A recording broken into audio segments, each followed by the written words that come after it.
रामायण जो है ना, ये तो है भैया, क्या चीज, एक काव्य है। लेकिन एक्चुअली में रामायण एक लीला है। लीला मतलब समझते हैं, मैच फिक्सिंग। पहले से रामायण में हर चीजें क्या थी, फिक्स थी। लेकिन हमारे देश की शिक्षा व्यवस्था इतनी चौपट कि हमें और आपको समझने का मौका ही नहीं दिया, और इसे एक धार्मिक किताब बन के रख दिया।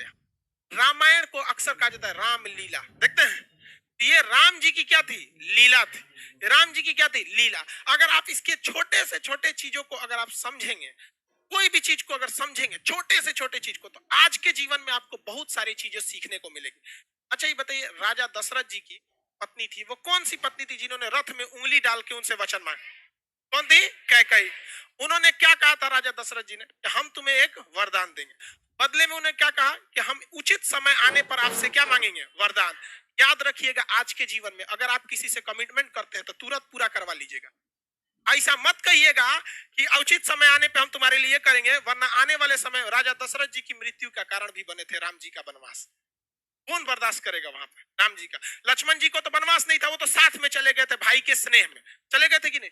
तो ये आप इसका ध्यान रखें, ये क्या चीज था, ये आने वाले सत्य कलयुग के लोगों को दिखाने के लिए एक प्रेरणा की स्रोत थी। देखिए, आज उन सबको पता था भगवान जी को आने वाले समय में एग्रीमेंट वगैरह बहुत होगा, बिजनेस बिजनेस आगे जाएगा, जीएसटी वीएसटी, तो कैसे खुल के थोड़े बोलेंगे कि एग्रीमेंट में ऐसे ऐसे मत करना। वो दिखाया गया था कि इस लीला को समझिए, और अपने आने वाले जीवन में 100-200 साल, हजारों साल बाद आप इस जीवन में याद रखिएगा कि अगर आप किसी के प्रति एहसानमंद है तो उसका एहसान तुरंत चुकाइए। उसको अगर फ्यूचर पे टालेंगे तो हो सकता है कि आपको ऐसा जगह आके चोट देगी, फिर आपको भी काम खत्म हो जाएगा यहाँ पे। तो अभी याद रखेंगे, यहाँ पे आप इस रामायण में बहुत सारी चीजों को देखेंगे जो आज के वक्त में आपको अपने जीवन में बहुत काम देंगे। जब लक्ष्मण जी हिरण को ढूंढने गए थे, वो एक क्या किए थे, लक्ष्मण रेखा खींचे थे, और सीता जी से क्या कहते कि सीता जी आप इसके बाहर नहीं जाइए। सीता जी कभी नहीं जाती उसके बाहर, कभी नहीं जाती। यदि रावण साधु का वेश नहीं बनाया होता तब। तो ये क्या संदेश देना चाहता है कि हर साधु के वेश में समझा आया हुआ व्यक्ति सन्यासी नहीं होता है।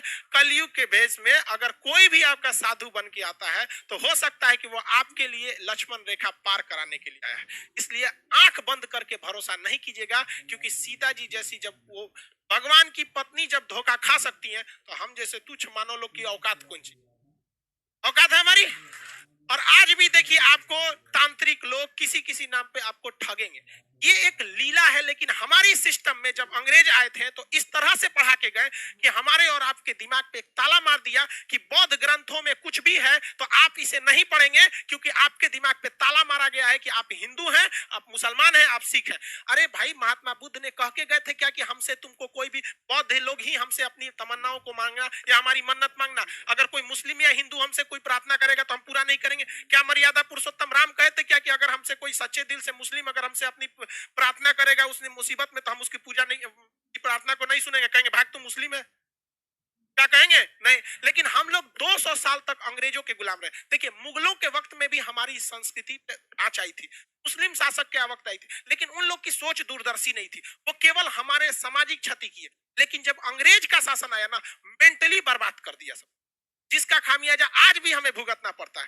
जबकि ये साफ संदेश था राम जी का कि देखिए, हमारी खुद की पत्नी भी धोखा खा सकती है, तो आप आदमी किस दे। इसलिए जब कभी भी कोई धार्मिक चीज में अगर आए तो उसे एक बार जांच परख लीजिएगा। हम ये नहीं कहते हैं कि सब गलत है, लेकिन जांच परख जरूर लीजिएगा।